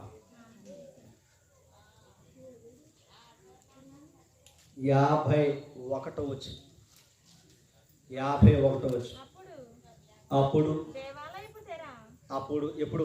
యేసు ప్రభు మరణించిన తర్వాత అప్పుడు దేవాలయపు తెర పైనుండి క్రిందికి 2గా చిరిగిపోయిందంట. అంటే దేవాలయపు తెర ఏమైంది? నేను అడుగుతున్నాను, ఆయన చనిపోయినప్పుడు దేవాలయపు తెర చెరగడం పెట్టి అంటే ఆ తెర అడ్డు వస్తుంది.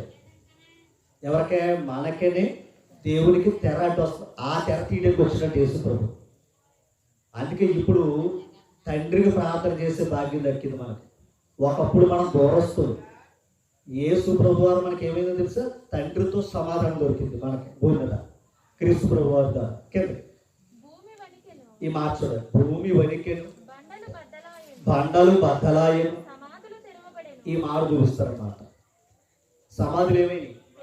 తెరవబడ్డాయి. తర్వాత నిద్రించిన అనేకులు ఎవరు లేచారంట? చనిపోయిన పరిశుద్ధులు, గుర్తుపెట్టుకొని లేచారంట. తర్వాత వారు సమాధిలో నుండి, అంటే వారి సమాధిలో చేంజ్ చేశారు, బయటకు వచ్చారు. ఆయన లేచిన తర్వాత ఎక్కడికి వచ్చారంట? పరిశుద్ధ పట్టణం ఏది? యెరూషలేమే. తర్వాత అనేకులకు ఏం చేశారంట? నేను అడుగుతా, ఆయన మరణించిన తర్వాత వీళ్ళు ఎవటం ఏంటి? ఆయన మరణించిన తర్వాత వీళ్ళు ఎవరు ఏంటండి? రాజుల 2వ గ్రంథం 13వ అధ్యాయం.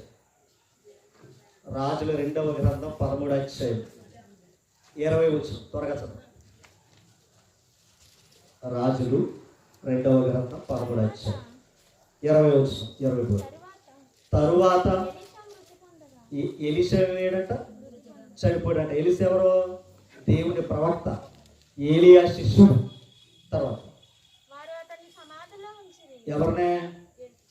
ఎలీషా గారు ఒక ప్రవక్తను ఏం చేశారంటే సమాధులు పెట్టారు. తర్వాత 1 సంవత్సరం గడిచిన తర్వాత మోయాబీల సైన్యము దేశం మీదకి వచ్చినప్పుడు అంటే వారు ఏం చేశారు? ఒక శవాన్ని ఏం చేశారంట? ఎన్నాళ్ళకే? 1 సంవత్సరానికి అంట పాతి పెట్టాడట. సైన్యములకు భయపడి ఆ శవమును ఎక్కడ ఉంచారంట? ఇప్పుడు చూడండి, మనకి చోట్లేక ఒకరి మీద ఒకరు పెట్టేస్తున్నారు, చోట్లేక సోమా. అలాగే అక్కడ సైన్యానికి భయపడి ఎలీషా సమాధి మీద పెట్టేశారంట. ఎంతకాలం గడిచింది?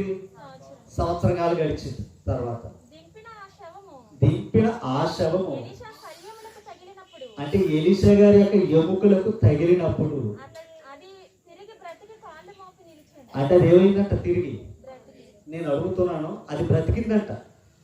ఏది? శవం. ఒక ప్రవక్తకే అంత కార్యం జరిగింది కదా. అంటే ఒక ప్రవక్త చనిపోయిన సంవత్సర కాలం తర్వాత మళ్ళీ ఒక శవాన్ని అక్కడ పెడితే ఎలీషా గారి యొక్క శక్తి ఏంటో అక్కడ దేవుడు చూపించాడు కదా. చెప్పాలి, యేసు ప్రభు యొక్క శక్తి ఎంత అండి? ఎంత శక్తి యేసు ప్రభుకి? భూమి మీదను పరలోకమందును సర్వాధికారం కలిగిన వాడు. మరి ఆయన మరణిస్తూ, ఇంకో మాట, ఆయన మరణిస్తే తిరిగి లేస్తే చెప్పాడే లేదా? అనేకులు తిరిగి లేపడానికి కదా ఆయన వచ్చాడు. చెప్పాలి, యేసు ప్రభు వచ్చింది ఏంటి? పునరుత్థానము నేనే. అంటే మరణించిన వాడిని ఏం చేయడానికి వచ్చాడు? ఆయన తిరిగి లేపడానికి వచ్చాడు.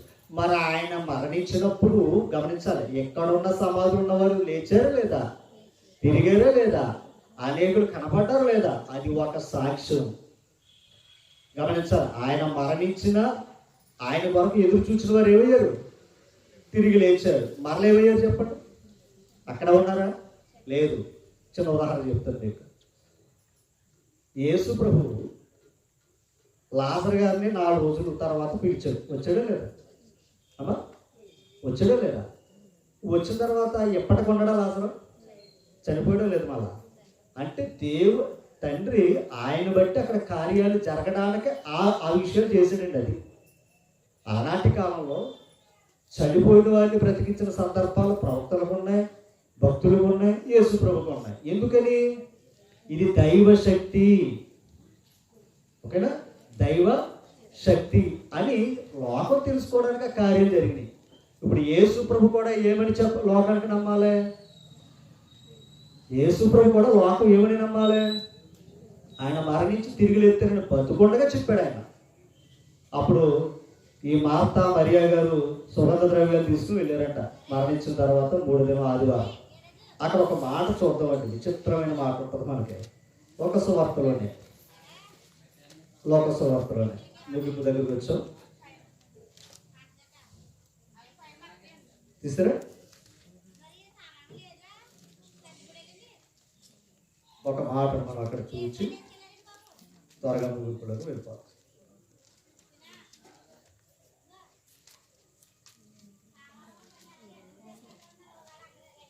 చూసారా?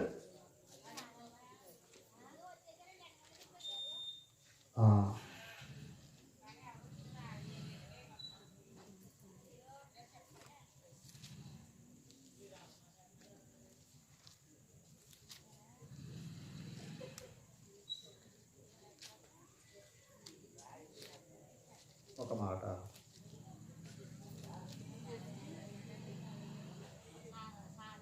చూడండి, అక్కడ లోక సువార్త 24వ అధ్యాయం 4వ వచనం. ఇందురు గూర్చి ఎవరో ఆ సమాధిని చూడడానికి వచ్చారు, కానీ యేసు ప్రభు లేడు అక్కడ. విచిత్రం చెప్పటం, ప్రపంచంలో ఏ సమాధి కూడా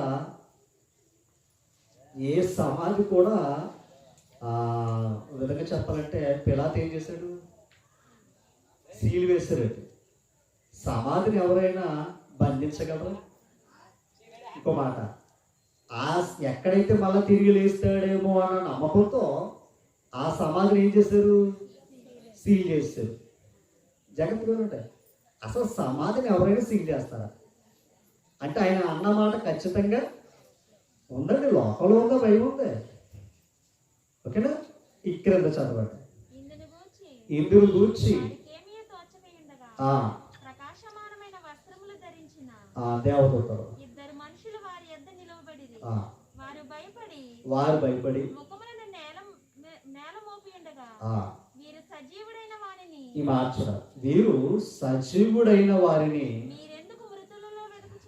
యేసు ప్రభు ఎవరండి? ఎలా నిరూపించుకున్నాడు? ఆయన తిరిగి లేచాడు. ఆయన సజీవుడా కాదు చెప్పాలి. ఏమో ఇప్పుడు వారికి తెలియదు అన్నమాట ఆ కాలంలో. అందుకని సమాధి దగ్గరికి అప్పుడు వెళ్ళారు. దేవతతో బోధ చేస్తున్నాయి. ఆయన ఎవరో? సజీవుడు. మీరు ఎక్కడ ఎదుగుతున్నారో చెప్పాలి. మీరు ఎక్కడ ఎదుగుతున్నారో? మృతులు ఎదుగుతున్నారు. మృతులు అంటే సమాధులు ఎదుగుతున్నారు మీరు.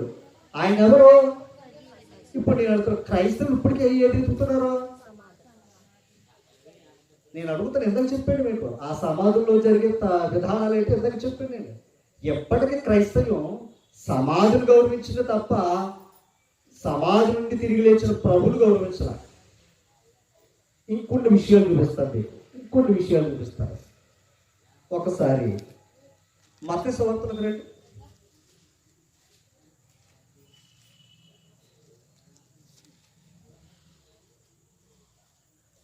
లోక సువార్తలు ఒకసారి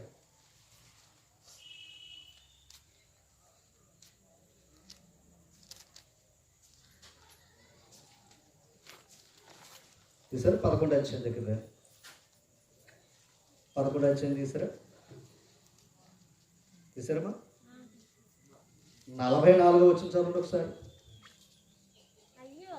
ఈ మాటలు ఏంటంటే నేనన్న మాటగా సుమ వాక్యం. అయ్యో, యేసుప్రభు అన్న మాట. అయ్యో, ఎవరంట? అందరికీ కనపడే సమాధులు ఉన్నాయి, అందరికి కనపడుతున్నాయి. అర్థమైందండి? అందరికీ కనపడే సమాధులు ఉన్నాయి, లోకంలో చూస్తున్నాం. యేసుప్రభు అన్నాడండి, కనబడిన సమాధుల వలె ఉన్నారు అని చెప్పాడు. ఎవరినే? శాస్త్రులు, పరిశుద్ధులు. అండర్లైన్ చేసుకోవాలి. అంటే జ్ఞానం ఎరిగిన వారు ఎలా ఉన్నారంట? సమాధులతో పోల్చినాడు యేసుప్రభు. మళ్ళా చదవండి మాట. అయ్యో, అది విచిత్రం, కానీ ఎవరు తెలియలేదు. ఇంకో మాట ఉంది అక్కడ. అది ఎక్కడ నడుస్తున్నారు ఇప్పుడు? అదనమాట. మేము వెళ్ళేది సమాధితో వెళ్తున్నాం అన్న సంగతి తెలియదు. అమ్మా, గుడ్డివాడికి ఇప్పుడు నేను అడుగుతున్నాను, ఏమనుకోకండి. నేను తప్పుడు చోట తీసిన అనుకోండి, నా వెనక వచ్చేవారు కూడా ఎవరో తప్పుడు వారే. నేను మంచి చోట తీసిన అనుకోండి, నాతో వచ్చేవారు కూడా మంచివారే. ఇప్పుడు నేను అడుగుతున్నాను, ఇందాక నుంచి కొన్ని విషయాలు వివరించాను నేను. ఓకేనా? ఇప్పుడు యేసుప్రభు ఏమన్నాడు తెలుసా? మీరు కనబడిన సమాధులు, మేము అనుసరిస్తున్న వారు కూడా మీరు సమాధులని తెలియక నడుస్తున్నారు మీ వెంట అని చెప్పాడు అక్కడ. ఇంకో మాట చూపిస్తారు చూడండి. మత్తయి సువార్త 23:27 మళ్ళీ ఎక్కడికి వస్తాం. 23:27. అయ్యో, ఇది చూసుకోండి. ఎవరో శాస్త్రులు. లోకాన్ని తిడతలేదండి ఆయన, లోకం గురించి మాట్లాడతలేదు.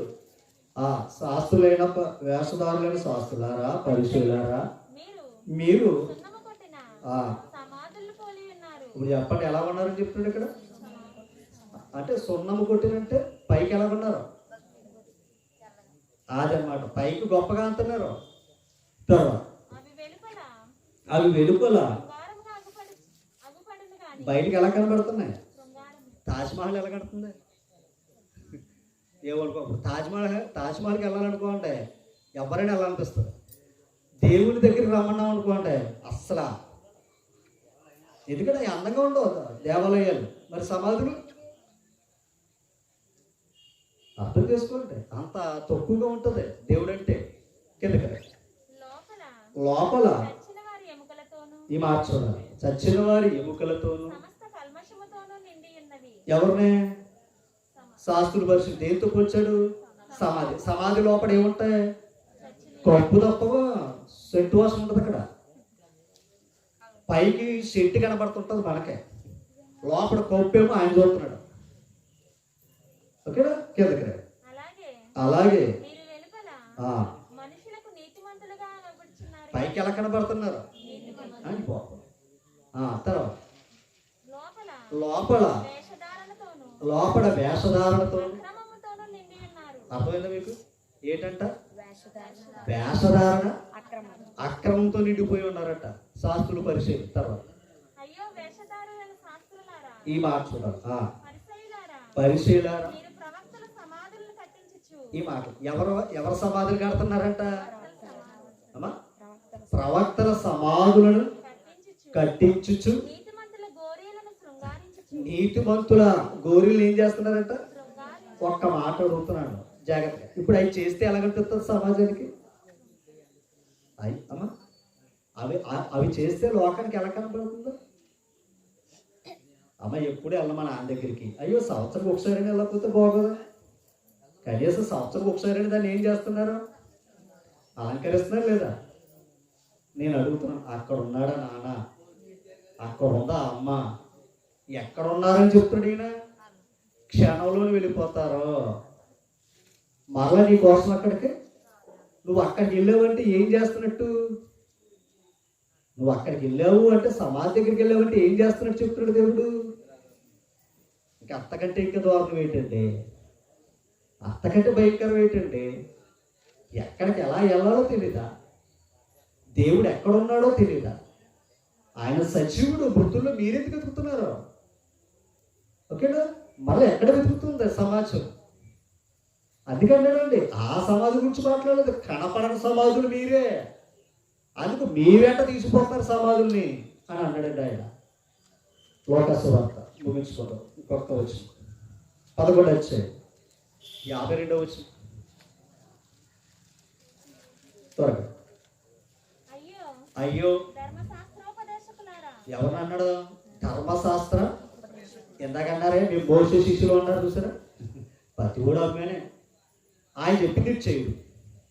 మేము అబ్రహాం సంతానం అన్నాడు. మేము ఎవరో తెలుసా? పుట్టుకతో క్రైస్తవులు అంటాడు. వాళ్ళ మా నాన్న క్రైస్తవుడు, మా తాత క్రైస్తవుడు.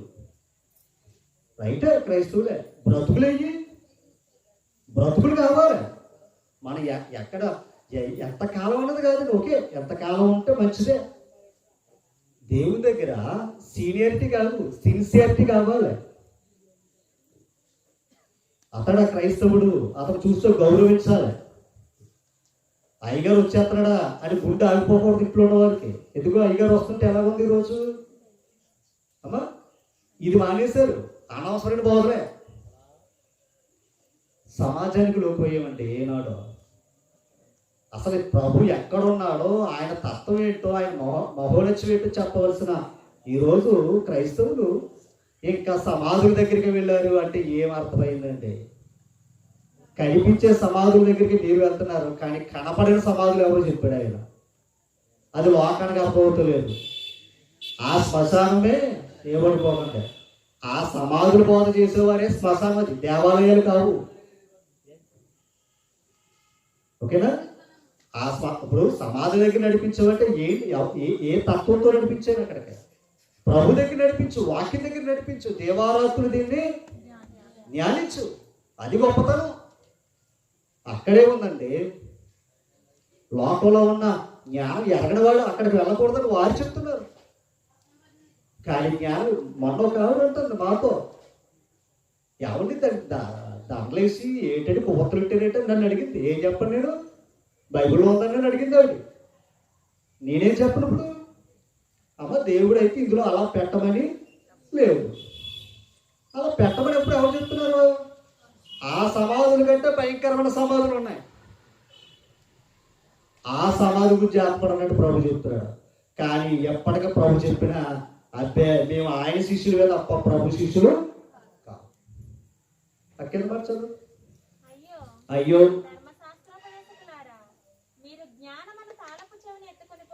ఏం ఎత్తిపోయారంట. అసలు చెప్పవలసింది అదండి. ఏ సేవకుడైనా ఏ విషయమైనా జ్ఞానం చెప్పాలి. ఓకేనా? చెప్పాలి. ఏం చెప్పాలి? జ్ఞానమును తాళపు చెవులు ఎత్తిపోయినట్టల్లో. తర్వాత ఈ మాట చూడండి, మీరు ఆ జ్ఞానంలోనికి మీరు రారు, వచ్చేవాళ్ళు రానివ్వడం. ఎందుకంటే అది మంద కాదు. అర్థమైందండి? అది మన పార్టీ కాదు. అదే కానీ డబ్బులు ఇచ్చాడు అనుకోండి, ఏ పార్టీ అని మనదే. అర్థమైంది అనుకుంటాడు. పొరపాటు ఆయన కొంచెం ఎక్కువ ఇచ్చాడు అనుకోండి, ఏ పార్టీ అని మనదే. కానీ ఇక్కడ జ్ఞాన పార్టీలోకి ఎవరు కూడా రా. ఒకవేళ ఎవరైనా వద్దామంటే దానికి అడ్డుబాట్లు బోల్డు.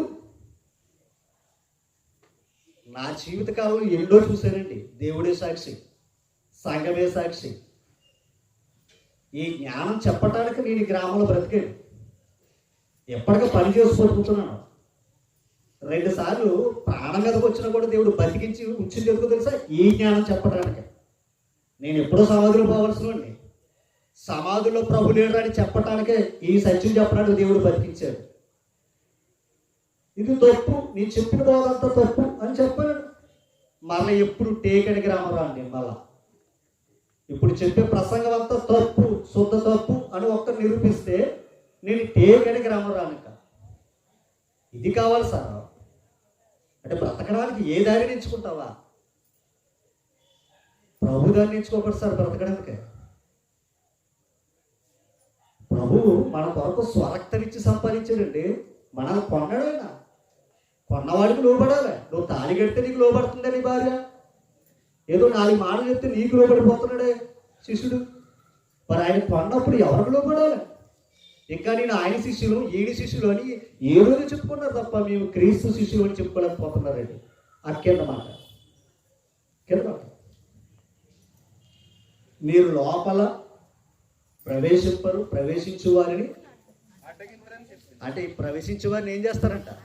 కానీ ఎవరిని ఆటగిస్తున్నారో తెలుసా? ఎవరిని అడ్డగిస్తున్నారో తెలుసా? దైవ చిత్తాన్ని అడ్డగిస్తున్నారంటే. మత్తయి సువార్త 23 వచ్చాయి 13 వచ్చి ముగించుకున్నాం. అయ్యో వేషధారులైన శాస్త్రులారా, ఆ పరిసయ్యులారా, పరిశీలారా, మీరు మనుషుల ఎదుట మీరు మనుషులు ఎదుట పరలోక రాజ్యమును మూయుదురు. ఏది మూసేశారంట? అమ్మా, యేసు ప్రభు ఈ లోకాన్ని చెప్పడానికి ఏది అట్టుకుని వచ్చాడు? పరలోక రాజ్యం గురించి చెప్పడానికి వచ్చాడు. ఆ రాజ్య విషయాలు చెప్పడానికి వస్తే మనుషులు దేని మూసేశారంట? పరలోక రాజ్యాన్ని ఏం చేశారట? ఇప్పుడు జ్ఞానం అనే తాళొచ్చు ఏంటో మీకు అర్థమైందా? ఏది మూసేశారు అమ్మా? పరలోక రాజ్యము మూసివేయబడింది. తర్వాత మీరు అందులో ప్రవేశింపరు. ప్రవేశించు వారిని ప్రవేశింపనీయరు. అర్థమైందా? ఆ రాజ్యం ఏంటో ఇంకా రాజ్యం వచ్చునుగాక. రాజ్యం వచ్చింది అన్నది తెలుసుకుంటా లేదండి. రాజ్యము విచిత్రమైన మాట చెప్పమంటారా? దావీదుగా 40 సంవత్సరాలు రాజ్య పరిపాలన చేశాడా? సౌలు 40 సంవత్సరాలు రాజ్య పరిపాలన చేశాడా? యోషియా, అలాగే యెహోషాపాతు, ఇలాంటి వారందరూ రాజ్య పరిపాలన చేశారా లేదా? చెప్పండి, చేశారా లేదా? ఎలా చెప్తున్నారు మీరు కదా? అలాగే రాజ్యముని గురించి కూడా పత్రికలు చెప్తున్నాయి. అందరి రాజ్యాన్ని నమ్మావు నువ్వు. ఎవరో దావీదు రాజ్యం నమ్మావు, సౌలు రాజ్యం నమ్మావు, ఆ రాజుల చరిత్రలంతా రాజ్యాలతో ఈ గొడవంతా నువ్వు నమ్మావు. కానీ క్రీస్తు రాజ్యం మాత్రం నువ్వు నమ్ముతలేదు. ఎంత తెలివైన రెండు బాబు లోకానికి. ఇంకా ఎప్పటికీ కూడా రాజ్యమొచ్చుడుగాక అంటే దాని అర్థం ఏంటి? నువ్వు ఆ రాజ్యం లేవు, అది వచ్చుడుగాక అంటున్నావు. ఎంత లోకం అండి ఇది. 16 మత్తయి సువార్త 18 ముగించుకుందాం. 16 మరియు నీవు పేతురువు. ఎవరితో చెప్తున్నాడు ఆయన? పేతురు గారితో చెప్తున్నారు. బండ మీద ఈ బండ మీద నా సంఘమును కట్టుదును. దేని మీద అంట? ఆ బండ మీద ఏం కడతానన్నాడట? ఈ స్థలం మీద గంగరాజు గారు ఇల్లు కట్టుకుంటాను అన్నారు అనుకోండి. కరెక్టా తప్ప? ఎందుకని? ఆయన స్థలం, ఆయన ఇల్లు. ఇంకొక స్థలం దగ్గర నా ఇల్లు కట్టుకుంటానంటే కుదిరితే? అలాగే నా బండ మీద, ఈ బండ మీద నా సంఘమును. ఇప్పుడు ఆ బండ ఎవరు? అది పత్రికలో ఉందా లేదంటారా? మరి ఆ సంఘం ఇప్పుడు చెప్పండి. ఈ బండ మీద నా కదా, నా సంఘమును. తర్వాత మాట చదవండి. పాతాళలోక ద్వారములు దాని ఎదుట నిలువ నేరవని. ఇప్పుడు చెప్పండి, సంఘంలో ఉన్నవాళ్ళు ఏది తప్పించుకున్నాడు తెలుసా? పాతాళ లోక ద్వారాలు తప్పించుకున్నాడట. పాతాలను తప్పించుకోవడానికి నువ్వు సంఘంలో ఉండాలి.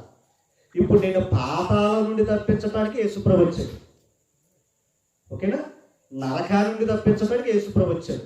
ఇప్పుడు ఇంకో మాట్లాడుతున్నాడు. అందుకే ఆయన తిరిగి లేచి తండ్రి దగ్గర ఉన్నాడు, రాజ్య పరిపాలన చేస్తున్నాడు. ఇప్పుడు ఆ రాజ్య సువార్త విని ఆయన సంఘంలో ఉంటే ఆయన రాజ్యంలో ఉన్నట్టు.